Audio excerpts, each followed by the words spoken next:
Judges chapter 19. The Levite of Mount Ephraim. And it came to pass in those days, when there was no king in Israel, that there was a certain Levite sojourning on the side of Mount Ephraim, who took to him a concubine out of Bethlehem, Judah. And this his concubine played the whore against him, and went away from him unto her father's house to Bethlehem, Judah, and was there 4 whole months. And her husband arose and went after her to speak friendly unto her, and to bring her again, having his servant with him and a couple of asses. And she brought him into her father's house. And when the father of the damsel saw him, he rejoiced to meet him.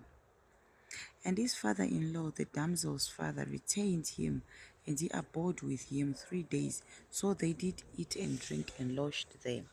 And it came to pass on the 4th day, when they arose early in the morning, that he rose up to depart. And the damsel's father said unto his son-in-law, Comfort thine heart with a morsel of bread, and afterward go your way. And they sat down and did eat and drink both of them together. For the damsel's father had said unto the man, Be content, I pray thee, and tarry all night, and let thine heart be merry. And when the man rose up to depart, his father-in-law urged him. Therefore he lodged there again. And he arose early in the morning on the 5th day to depart. And the damsel's father said, Comfort thine heart, I pray thee. And they tarried until afternoon, and they did eat both of them. And when the man rose up to depart, he and his concubine and his servant, his father-in-law, the damsel's father, said unto him, Behold, now the day draweth toward evening. I pray you tarry all night. Behold, the day groweth to an end. Lodge here, that thine heart may be merry.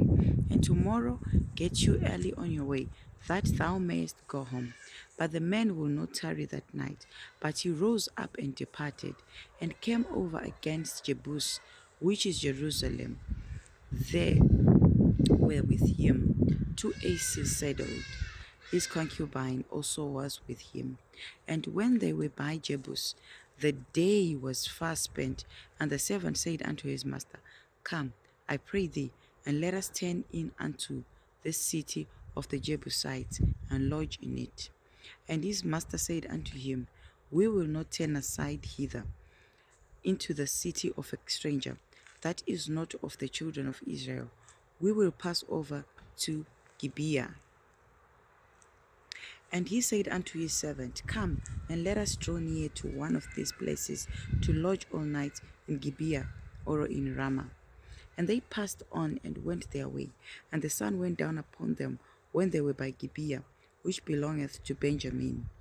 And they turned aside thither, to go in and to lodge in Gibeah. And when he went in, he set him down in a street of the city, for there was no man that took them into his house to lodging. And behold, there came an old man from his work out of the field at evening, which was also of Mount Ephraim, and he sojourned in Gibeah. But the men of the place were Benjamites. And when he had lifted up his eyes, he saw a wayfaring man in the street of the city. And the old man said, Whither thou goest, and whence comest thou? And he said unto him, We are passing from Bethlehem, Judah, toward the side of Mount Ephraim. From thence am I. And I went to Bethlehem, Judah, but I am now going to the house of the Lord, and there is no man that receiveth me to house. Yet there is both straw and provender for our asses, and there is bread and wine also for me, and for thy handmaid, and for the young man which is with thy servants. There is no want of anything. And the old man said, Peace be with thee, howsoever. Let all thy wants lie upon me, only lodge not in the street. So he brought him into his house, and gave provender unto the asses, and they washed their feet, and did eat and drink. Now as they were making their hearts merry, behold, the men of the city, certain sons of Belial, beset the house round about, and beat at the door, and spake to the master of the house, the old man, saying, Bring forth the man that came into thine house, that we may know him. And the man, the master of the house, went out unto them, and said unto them, Nay, my brethren, nay, I pray you, do not so wickedly, seeing that this man is come into mine house. Do not this folly. Behold, here is my daughter, a maiden, and his concubine.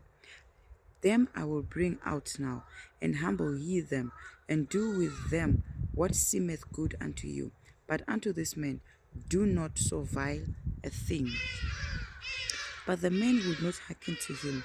So the man took his concubine, and brought her forth unto them, and they knew her, and abused her all the night until the morning. And when the day began to spring, they let her go. Then came the woman in the dawning of the day, and fell down at the door of the man's house, where her lord was, till it was light. And the Lord rose up in the morning, and opened the doors of the house, and went out to go his way. And behold, the woman with his concubine was fallen down at the door of the house, and her hands were upon the threshold. And he said unto her, Up, and let us be going. But none answered. Then the man took her up upon an ass, and the man rose up and gat him unto his place. And when he was come into his house, he took a knife, and laid hold on his concubine, and divided her together with her bonds into 12 pieces, and sent her into all the coasts of Israel. And it was so, that all that saw it said, There was no such deed done nor seen from the day that the children of Israel came up out of the land of Egypt unto this day. Consider of it, take advice, and speak your minds.